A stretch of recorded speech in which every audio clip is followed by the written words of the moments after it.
Welcome to the Non-Binary Show. I'm Mika and I'm non-binary. I'm Sam and I'm bisexual. We've been going out for less than a year and we're already getting married. And that means there's a lot we still don't know about each other. So each episode we pick a different topic and have an honest conversation.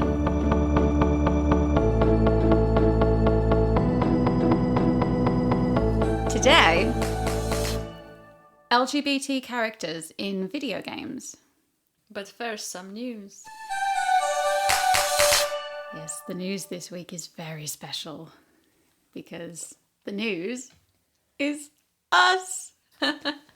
It's not a huge deal. It's not like a... I think it's a big deal. I've never had the Guardian. I've never had someone write about me before. So the thing is, this guy made his own website for LGBT plus related news, and he posts. I think he's the only editor in there, and I think he's the only one who writes articles. His is the only name I can really find anywhere. Yeah. So I think he manages it alone for now.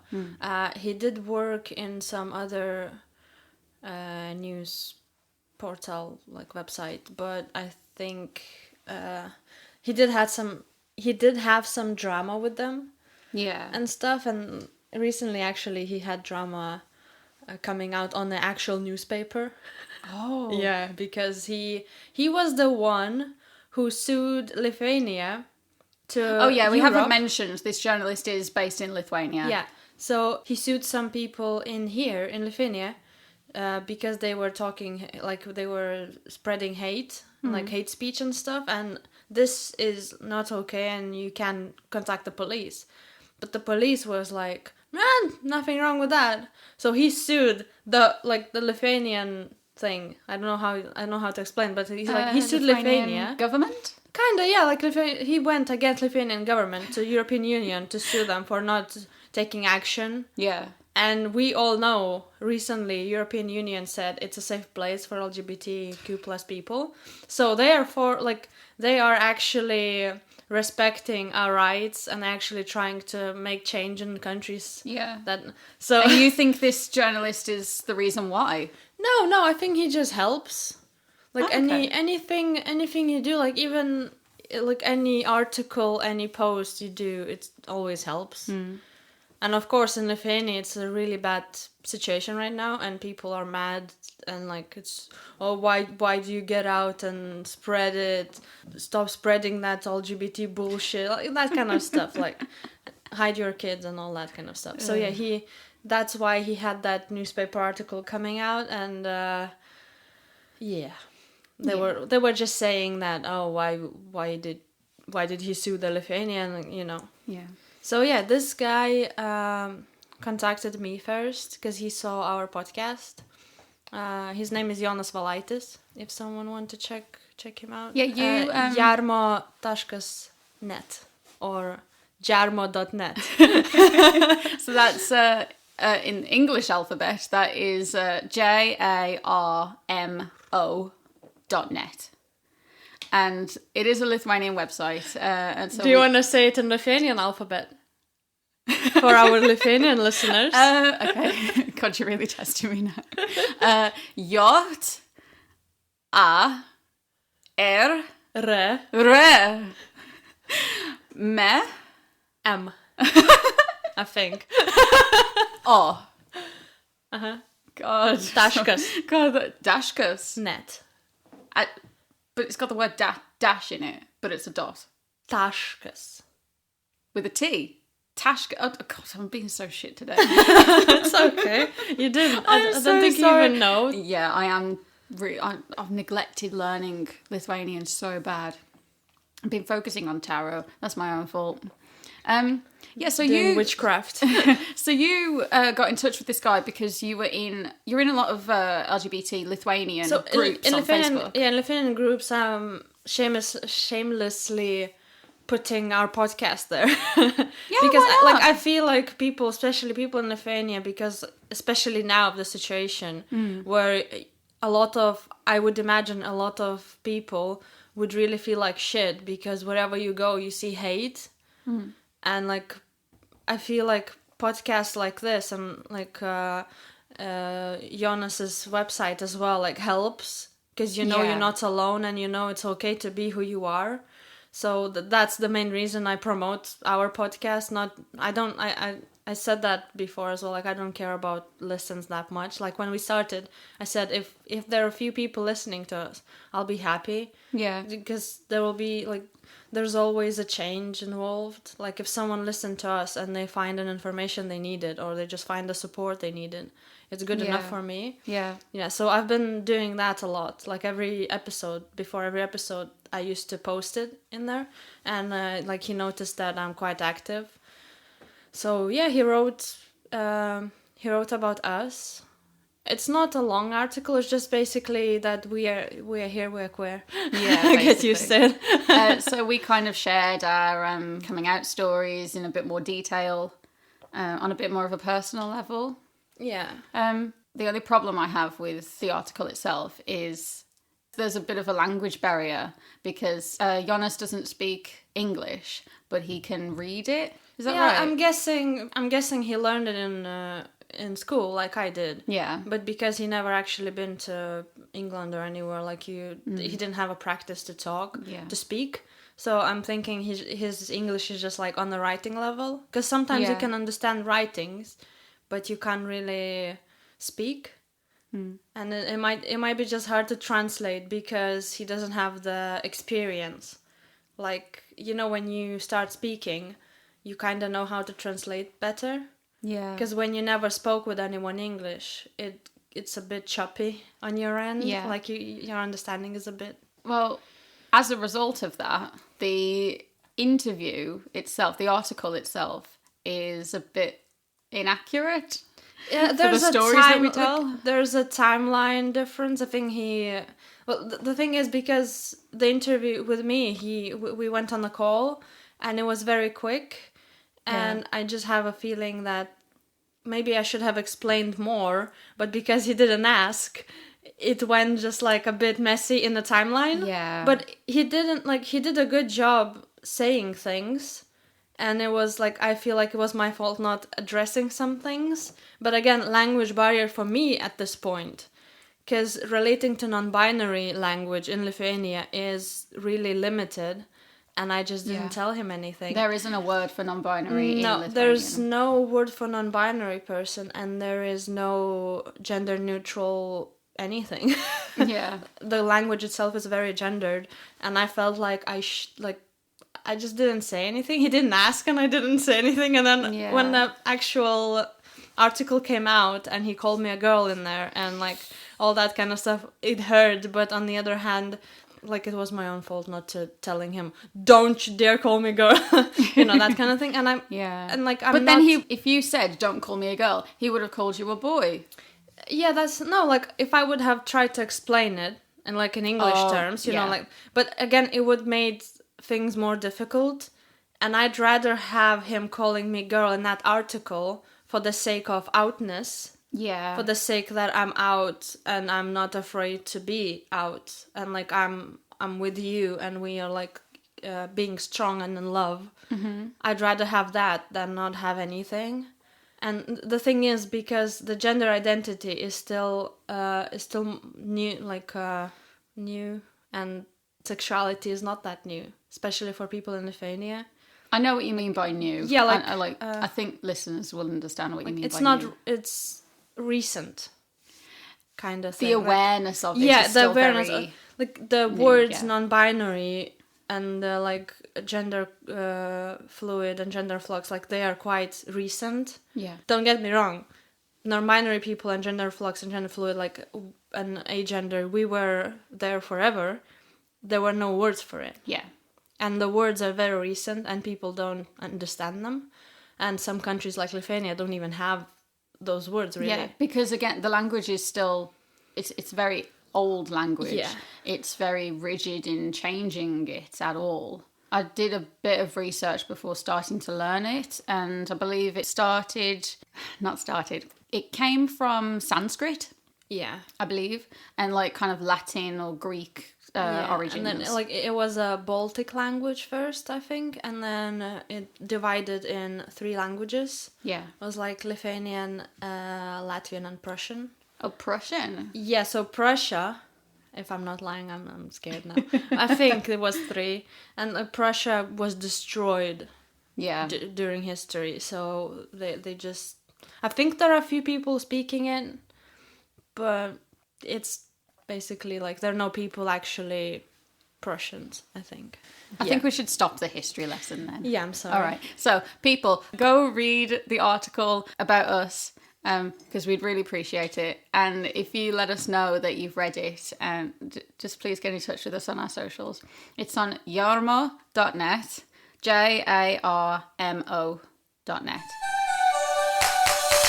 I have another news. Oh, do you? Thanks for telling me. I'm sorry. I told you yesterday. Did you? All right, go on. So, Urban Dictionary... Right. Like coming back to that super trend that people have, super straight. Oh god. Yeah, I know it's not the nicest topic, but yeah, we're getting somewhere. It makes me uncomfortable. Yeah, so I'm sorry. So super straight is a sexuality where you find any straight object attractive. Kyle says, "Mom, Dad, I'm super straight." Mom, were you attracted to straight pipes and things like that, right? Yeah, that's exactly it. Pipes and rulers and so hot. So, Urban Dictionary actually put the definition on, like, I've read the other, last time. It was a different one, but yeah. Does anybody on Urban Dictionary say super straight? C, transphobia. Does anybody say that? Don't think so. Should do that myself then. But I really like 4 people disliked that. Oh, of course they did. Get a super straight mug for your coworker, Helena. So, if you are attracted to straight objects, you are that's super actually, straight. like, there is something called object sexual, isn't it? Objectosexual. Yeah, I would imagine. Some people are sexually attracted to inanimate objects. Let's not go there. Each to their own. Still no judgment. Okay. Just don't involve other people without consent. We have one more piece of news. Oh, okay. We are fresh off the final of Drag Race UK. We have some things to say. Spoilers, because we are going to talk about who won. Yeah. We were rooting for Bimini. For obvious reasons, because Bimini is the best. Bimini is the best. And RuPaul is so wrong. I love Lawrence. Yeah, when he came, when they were introduced. Yeah. Like, Lawrence was different and we already love him and them. We love them. Yeah, So, turns out today, we Googled that Lawrence Chaney goes as they, them. Yeah. And the whole fucking season, judges were calling them he. And we were calling them he. Yeah. Because we thought that's how it is. But then you saw a post on Instagram. Yeah. Saying they tried to keep it secret, saying, congratulations to the winner of season 2. They are making her story. And I was like, they? Oh my god, Bimini goes by they, them. Was that a spoiler for me? But then I was thinking the whole time we were watching it this morning, oh my god, Bimini's gonna win. You were holding my hand, you were squeezing me, you were kind of like jumping. You were already jumping up and down in your seats, like, oh my god, they're gonna win.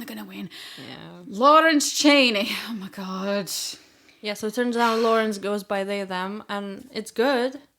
It's good. It's good to promote those pronouns, because to know that you don't have to identify as non-binary or agender, like, you can just be...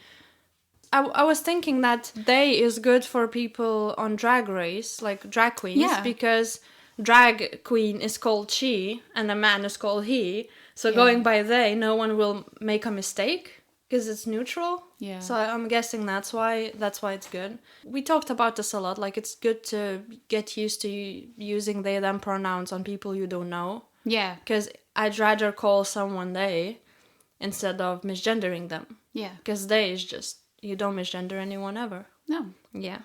Yeah, And but I we mean, are disappointed. if you don't know their pronouns, so you use they, them, but then they still get offended because you've used they, them, and saying, oh, I'm not a they, I'm a he. I'm like, if they get offended by that, then that's their problem.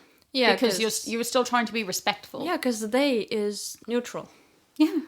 Yeah. Oh, God. The reason I was disappointed is, like, Lawrence is great, but Lawrence can't dance. Lawrence, from the beginning, from the first episode, like, I've never seen Drag Race before this.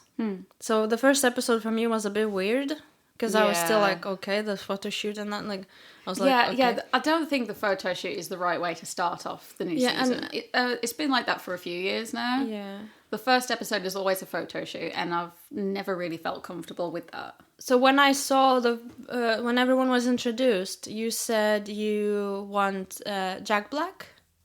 Joe Black. Joe Black, sorry. Yeah, I kind of had something. Yeah. I kind of saw something in Joe Black, and I thought, okay, dark horse. They might come swoop in underneath everybody and just take over, knock everybody out without you seeing that it's happening. Yeah. Week 1, Joe Black gets kicked out. Against Bimini. Against Bimini. Yeah. So Bimini was the dark horse this whole time. Yeah, Bimini went, first episode, Bimini went into the lip sync battle. Yeah. And then they won. And then they weren't, like, very noticeable, like that much noticeable till the lockdown. Again, kind of creeping underneath everybody. And then after the lockdown, like they said in that interview, like when they talked to Rue and, what's her name? Are you asking me who Michelle Visage is? Yeah, sorry, I'm not good with names, I'm sorry. Okay. You can't remember your name. Yeah, we'll get onto that later, thank you. Kyle. I'm sorry.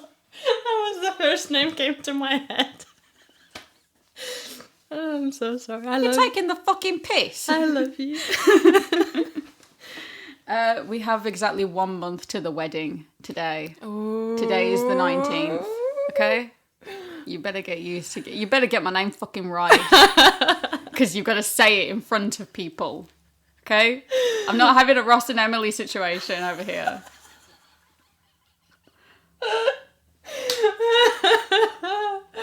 Oh my god. You are the only person I see for like 3 months now. I think I'll get it right. Okay, so... And then they proceed to call me Kyle. Oh, that wasn't your name. Yeah, so when on that interview, Bimini said that after coming from the lockdown, they felt like they have to push harder and like be stronger and stuff. Yeah. And that's what they did. 4 badges.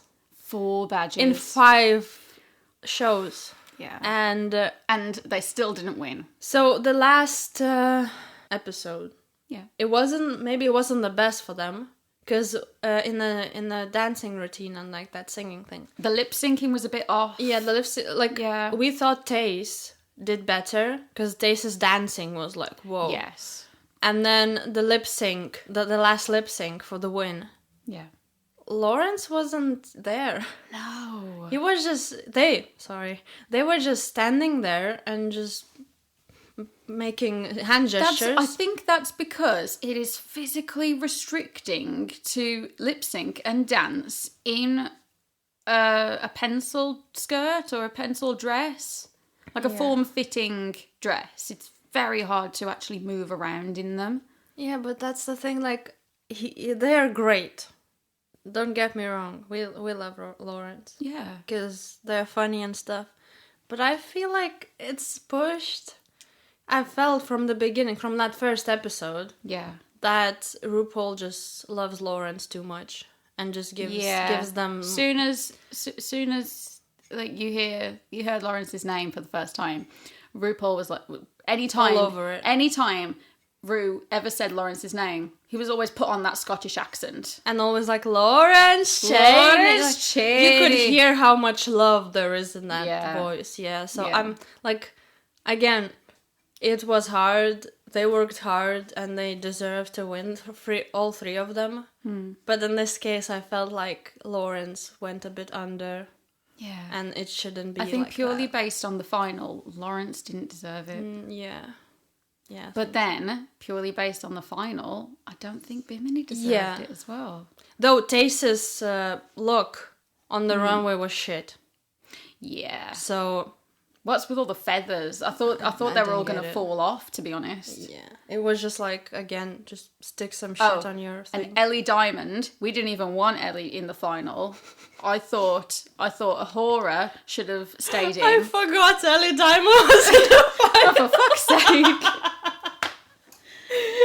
Thanks for reminding me. I completely forgot she was there. The only thing I liked about Ellie Diamond being in the final was that she kind of dressed up like Rose Quartz from Steven Universe. And it took me a second to realise, oh, Ellie Diamond looks like Rose Quartz. Who was Rose Quartz this whole time? Pink Diamond. Ooh. Spoilers. Think you should have said spoilers before. Shall we move on to our actual topic for today? Yeah, I think we should. Okay. I want you to close your eyes. I'm not gonna. Okay. Think back then. It is 1993, right? You are not a baby. Okay. Instead, you are as you are. Okay. You are reading the newspaper. You are reading an article in the Village Voice. And the headline is Dungeons and Drag Queens. It's about time someone used the power of computing to validate the fondness our diverse lesbian, gay, bisexual, and transgender communities have for dungeons, darkened rooms, cross-dressing, and shopping. GayBlade, billed as the world's first gay and lesbian fantasy role-playing game, brings sword and sorcery gaming to queerdom and vice versa. The fun starts with the characters you can create: queers, guppies, muses, lesbians, masters, and drag queens, brackets, who can wield purses made especially for them, as you guide them through a dungeon accumulating treasure, armed with weapons like blow dryers and golden turbo blow dryers, tiaras, press-on nails, and condoms.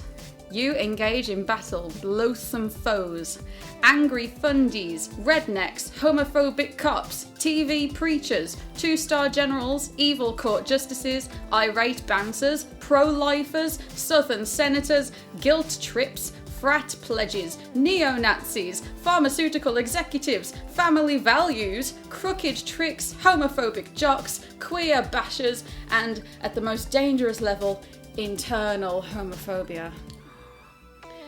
Brackets. And no, you can't bring RuPaul along as a bodyguard.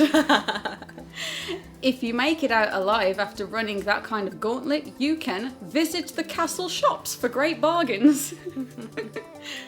As cute as it all sounds, GayBlade is tricky to play. You'd best have substantial experience in computerized role-playing games to make heads or tails of it. Brackets. I gave up trying to figure it out after watching a number of characters get killed off while I pressed what I thought were the right keys. And while the Mac version runs on systems with multiple and/or big monitors, the active play area is something of a letdown. It's a small rectangle sized to fit a Mac Classic screen. GayBlade was originally a standard sword and sorcery game christened Dragonblade, but after prodding from his queer friends, creator Ryan Best opted for a gay angle throughout. GayBlade is minimally packaged, a skimpy manual and a couple of discs in a bag. Best will donate the savings created by the minimal packaging to gay and lesbian charities. Having read all that in your article, in your newspaper in 1993, would you buy that game? Definitely, yeah. Me too. Because I've got some news for you. The creator of the game was moving house. He lived in Hawaii for a bit, and then he wanted to move back to San Francisco.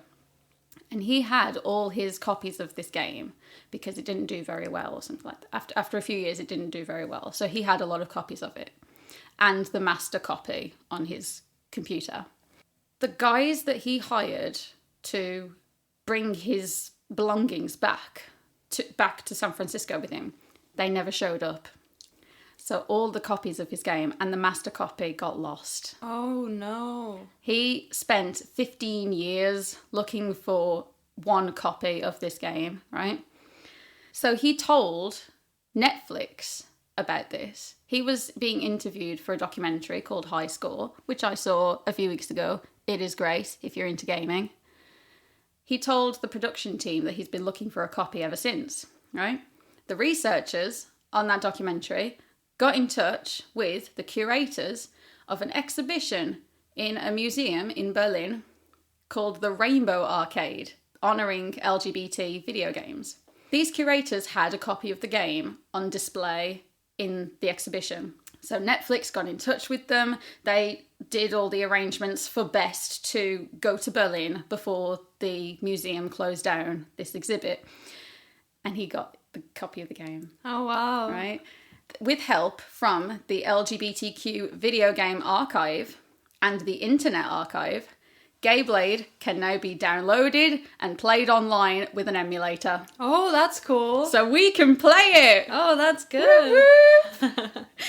I think if I had that kind of game when I was growing up, that would make me feel so happy.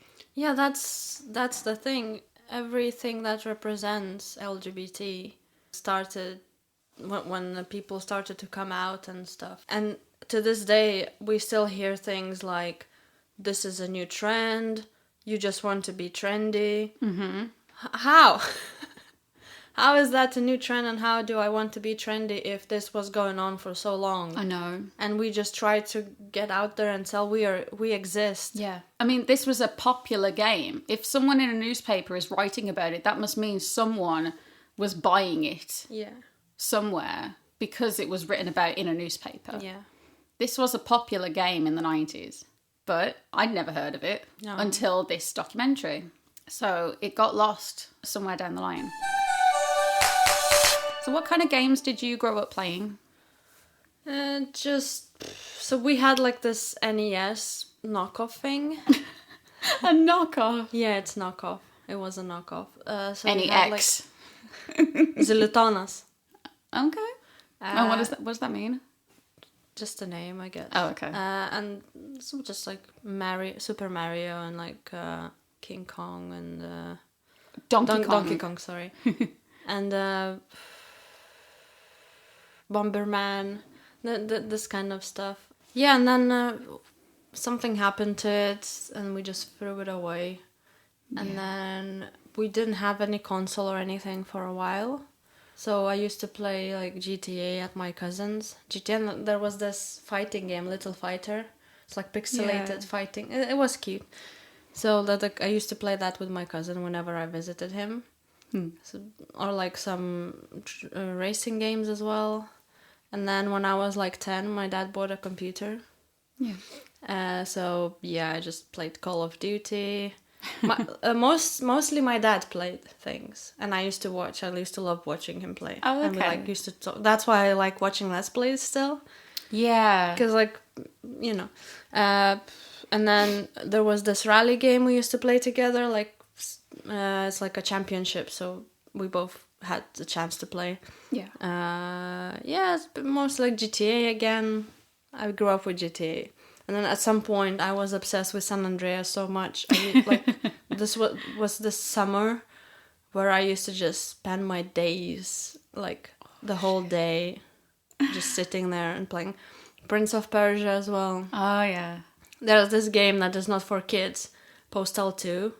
Okay. My parents, I don't know why they let me play it. They didn't know what the fuck was it. Is it an 18? It's very bad. You can pee on people. You can chop off their heads. Fuck? Yeah, it's very bad. Okay. But it's hilarious. I guess they trusted my judgment that I'm not a psycho. Turned out well. Yeah. Yeah, it turned out well anyway. Oh, and football. Football and basketball. So when I got my computer, like a few years after, we found out basketball game, like NBA. And I bought a controller. My dad bought a controller for me, and we could play in the same team together. So that was like very bonding. Oh. Yeah, like we used to play together, and then we got a bit bored of basketball because it gets old after a while. And then I found a FIFA game, and we started playing that, and like that was the time when we just got obsessed with football games. And then just when I went to uni, he bought me a new laptop, and that laptop could play a new Pro Evolution Soccer. So we used to just play that a lot. Okay. Just a bunch of different games. Nice. Any LGBT characters in anything? So when I was like little and teenager and stuff, I don't think I've ever saw anything gay around me, like anything LGBT related in games. It was more like when I started playing Skyrim. So Skyrim, I think first time I touched Skyrim in like 2013 when I was like 19, something like that. And then you could marry same-sex person. I was like, ooh, that's cool. I think that's the first game where I actually saw that. Just Skyrim? At that time, yeah. Okay. But then Fallout did the same thing. You could be romantic. Well, that's Bethesda. Yeah, isn't it? Yeah, so Bethesda does quite a good job with that. Okay. And then recently, not that recent, like a few months ago, I played Outer Worlds. Yes. So almost every character in that game looks femme and mask, like androgynous. Yeah. Yeah, and like every, especially higher rank person is very androgynous. And like, it's very queer. You could see that they were very queer. Oh, absolutely. And I went online after that, like I went to look on Google, like, is this just me that comes across them, or is just like all of them like that? Yeah. And there are people complaining. Oh, don't push that agenda onto us. So people saying that there are too many women in high rank positions and is unrealistic. And we know you just want to look better to women so they play a game. But what about us? Yeah, so that was disappointing. It's because the player is playing a character that is not in charge. Yeah, and so men don't like obeying women's orders. Other thing about Outer Worlds I liked was the first romance. I thought that was beautiful. The first romance. I mean, I didn't watch you play this game all the time, but whenever I would come in and just watch you playing it over your shoulder, there was always some romantic thing going on. So we had this like helper. I don't remember names. It has been a while. Was there a character called Pavati? Yeah, so she. Okay. See, you didn't even remember that. Yeah. So she was obsessed with this woman who was a tech, like engineer general. Yeah. Like very high rank engineer. She sent her love letters. Yeah, so she was obsessed with her work at first, and then we met her, and Pawati was like all over the place of excitement and stuff, and then they exchanged notes, like work related first. And then they started to like get romantic and stuff. It was really cute. Yeah. I really liked that. We need more of that. Well, this is why it's our topic this week, because I've seen in the news that we are getting more of that. Oh, okay. So, the makers of Life is Strange. Yes. Did you play Life is Strange? Yeah, there was you could end up with your best friend. Yeah. So Life is Strange 2 also looks at being bisexual. Life is Strange 2, I only seen like half of it. That's okay. Yeah, I don't know it. I'm just saying these creators are being very queer-centric in their games, because the first episode of a game called Tell Me Why! That's all I can think of when I hear the I read the name of the game and I just start singing that in my head. That game, the first episode, is now permanently free to play on Steam. And the whole game, I believe, is already on the Xbox Game Pass. So we could play it. Okay. It centres on a pair of twins with telekinetic powers, Alison and Tyler, who must uncover the mystery behind a troubling death. What's more, the game explores Tyler's experience being a trans man in small-town America. The game is notable for its trans representation, with developer Don't Nod working closely with GLAD to ensure an authentic depiction. The game is also voiced by trans actor August Aiden Black. Yes. Whoop whoop. So I think the idea of representation is coming through the cracks a little bit now because of indie developers like this, like these guys. I think because indie games have boomed a little bit in recent years, I think we are being seen more. It's still brave for developers to put in queer characters because some people, like, there's a backlash for doing that, and some people really don't approve. And do you know what happened in The Last of Us? I'll try not to spoil too much. This is my thing with The Last of Us. I am still waiting for it to come onto PC because I don't want to buy a PS4 just to play The Last of Us. Just get rich and buy PS4. Okay. It will be faster. You think? Yeah. Right. I don't think getting rich is a fast process, to be honest. I'll try not to spoil anything, but yeah, so everyone knows at this point that Ellie is gay. Yeah. So the thing is, the first, I think there was a DLC. Yeah, when DLC came out, it was looking at her being in the camp before she had to go through all that story. Oh, like a It's prequel? like a prequel, yeah. Oh, nice. It was like DLC to see her character more, because you didn't play as her. Joel, I think, was the man she was traveling with. Yeah, so yeah, I remember there was a man in like artwork and things. Yeah, so she had this friend, and you could see the friendship becoming more than friendship, and they kiss, and like it was nice. And of course, it caused backlash. Yeah. Yeah, and in the second one, you were playing as her. Yeah. And like going through stuff again, but in that, she actually had someone she liked. Yeah. And like did they end up together? Yeah, it's complicated. Yeah. But I think the story was good when you look at it as LGBT story, because most of the time it's quite shit.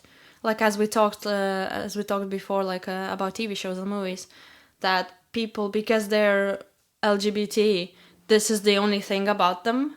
Yeah. But Ellie has this strong character, and she's like determined to do stuff. It didn't go well for her, and she couldn't give up on her feelings about like revenge and stuff. And that's the reason it may not ended up like as she wanted to, as you would want to. Yeah. Like that there wasn't too big of a happy ending, but it wasn't made as kill your gays or something. Like it wasn't made as, and that's amazing. That's what you get for being gay. It wasn't like that. Yeah. It was just a character who went through a lot, and she just was confused about what she actually wants and what is good for her, and she was really like determined to do stuff that might not be the best for her as well. Yeah. But she still like, yeah, so I think they did a good job. And of course a lot of people were saying too much gay in there. And I believe her, the woman she was in love with was bisexual. Dina. Yeah, bisexual or pansexual, because I think she was with the guy before her. Yeah. But she just fell in love with Ellie. Yeah. I do have a little bit about the second one here. It's the first release from a major studio to have a lesbian in the lead role. Yeah. And that's what these journalists, that's what they think is the reason for its success. Yeah. Because finally we're being seen. That kind of thing. But a lot of people were talking shit about it. Well, clearly they weren't being heard because The Last of Us Part 2 now holds the record for the most Game of the Year awards, surpassing The Witcher 3. Because it was a good game. It was the graphics great, the gameplay great, the story great. And this is why I want it so much, but I don't want to buy a whole console just to be able to play it. This is why I'm waiting for it to be released on other things. I know that will take a while, but the thing with these games is that there's no real difference in a gameplay, and there's a lot of story involved, so I don't stress about it. I just watch someone else play it because it's most of it is story. Yeah. So just waiting for it to play yourself, you will go old, and there's waste of money. Yeah. It says here, they love and laugh and argue as any other couple would do, and their queerness is never up for debate. Only in one flashback scene is there a sense of homophobia. Elsewhere, the game's depiction of a trans man has been criticised by some, whose story is wrapped up in trauma and dead naming. But there are at least attempts here from a major studio to incorporate a diverse cast of LGBT plus video game characters, which is a major step in the right direction. I don't remember transphobia in there. Well, don't look at me, I've never... I don't know. So there was this character who looked very masked. Right. But I'm sure was still a woman. Because it's been a while since I seen it. Yeah. But I think because when I saw them, I was like, oh, that's cool, something different. But they were with another man, and I think the name was still the same. I'm not sure. I don't want to sit here and lie, but I think maybe I just missed something. Maybe we should just watch a Let's Play then. Yeah. I would. Okay, so yeah, one of these it. days I will watch Let's Play of the first and the second one. Yeah. Okay. All right. There's something else I want to talk about. Mm-hmm. And apart from narrative representation, the only other way that I can see myself represented in a game is through customization of a character. Yeah. And when I was growing up, the only way I could see myself in a video game was when I was playing The Sims. Yeah, I wanted to say Sims actually done a good job. Absolutely. Especially latest Sims. You can make yourself female. Yeah. Mask presenting. Yeah. And they even give you an option, can you get pregnant or not? Yeah. Can you pee standing or not? I love that wording of that. Can you pee standing up? Yes or no. Can you get pregnant? Yes or no? Yeah. It's so clear. I love it. I love it too. I had The Sims 2 on PS2. You always look at me funny when I say it was on a console. Let's be real. The console version of Sims is just adaptation for people who can't use PC. It is. Compared to the PC version, it's very limited. Because you don't have a mouse, you can't just click on things. I love PC. Actually, make me want to play Sims now. Yeah, I'm gonna make you and myself. I haven't played Sims in a few years now, I think, 2 years or a year. Yeah. I always come back to it, play for a few days or weeks, and then drop it because it gets boring. Yeah. But there's a lot of things to do in there. I have to come back and create myself how I am now. Right. Because I haven't done that in a while, and things changing. And it's very nice to see how inclusive they are. That, saying Sims 2. Yeah. My first Sims were Sims. Oh, the first one? On the PC. Right. So in 2004, I got my first computer. My dad bought a computer, and this friend got me that game. I had this friend, and she got me that game. And I was messing around and stuff. And I found out I was lying to you. What? That was a game that had same-sex marriages and stuff.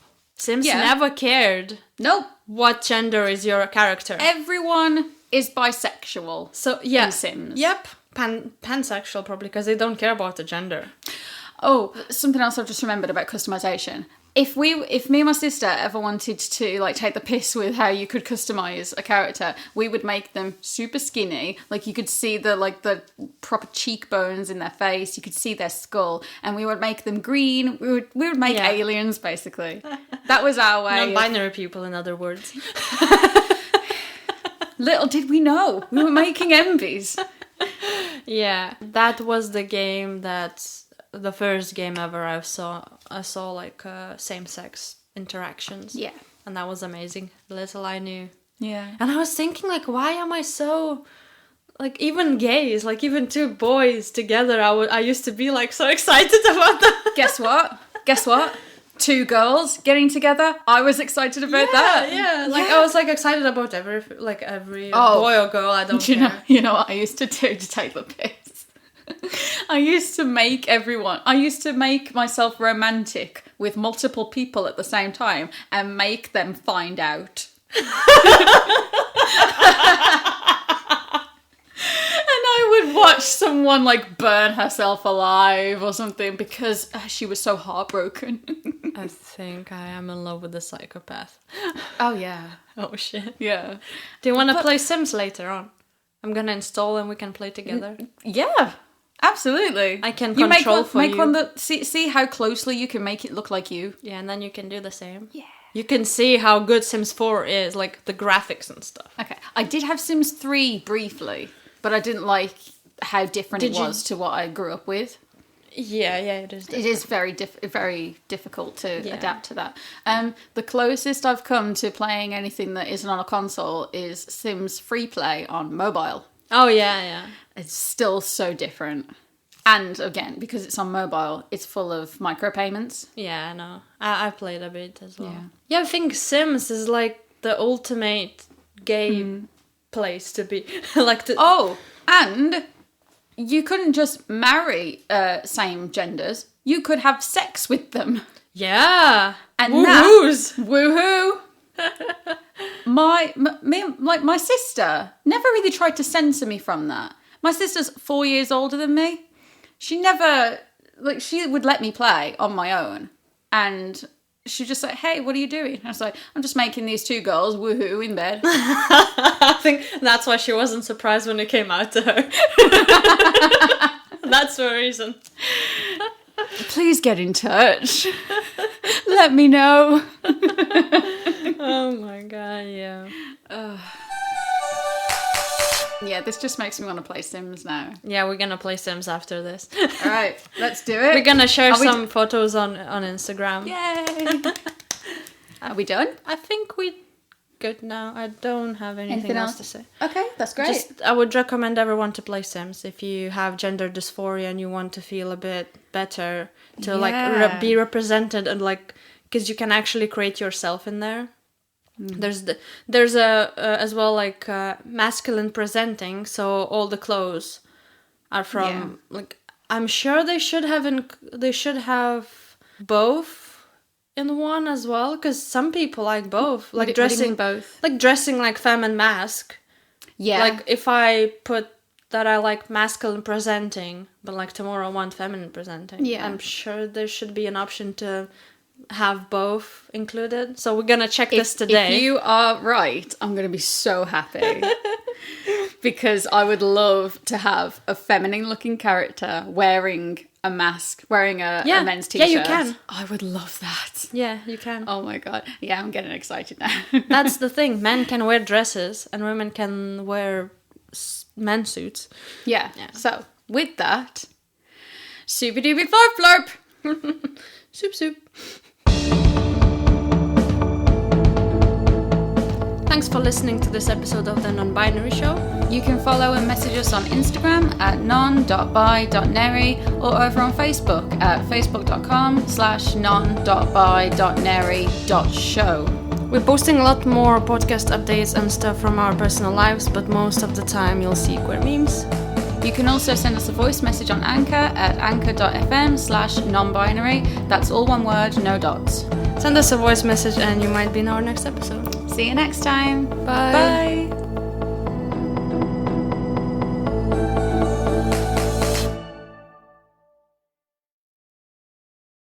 Yeah, so when on that interview, Bimini said that after coming from the lockdown, they felt like they have to push harder and be stronger and stuff. Yeah.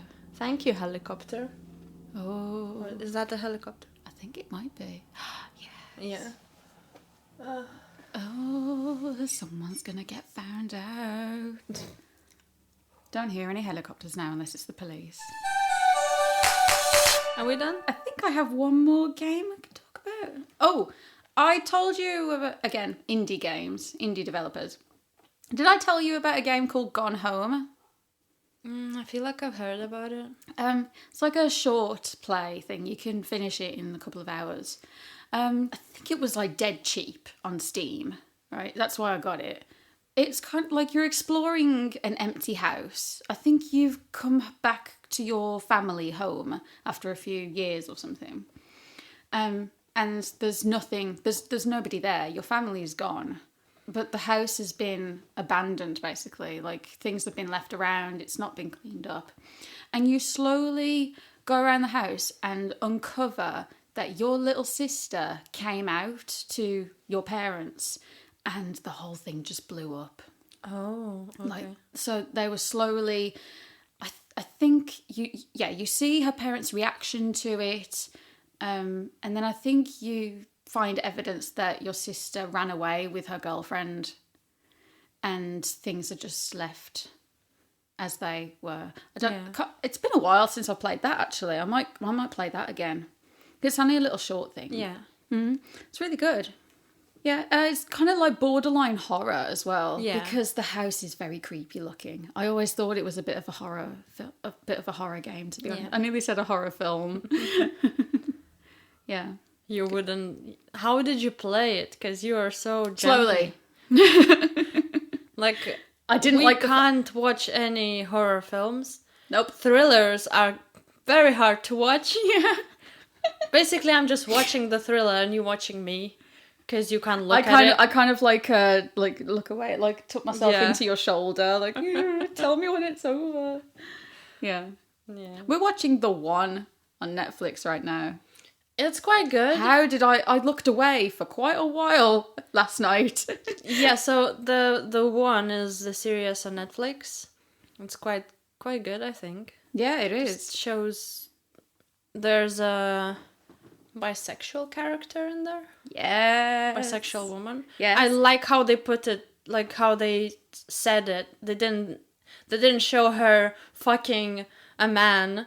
No. Just to show that she's bisexual. They just briefly mentioned that she dated men and she preferred men. Yeah. But she got matched with the woman and she was okay with that. Yes. That's the best way that is ever... all like, we want. Yeah, like no stereotypical shagging everyone to show that they're bisexual. Exactly. You know? Thank you, Netflix. Yeah. You got big thumbs up from me that day. Yeah. And there's a twist, I'm not gonna spoil anything, but there's a twist that shows again that she's bisexual. Yeah. Yeah. And I like that too. And again, it's not like she just jumped over to it to show that she's that. Like, didn't show her being slut just because she's bisexual. Yeah. No. I like that. Yay. Yeah.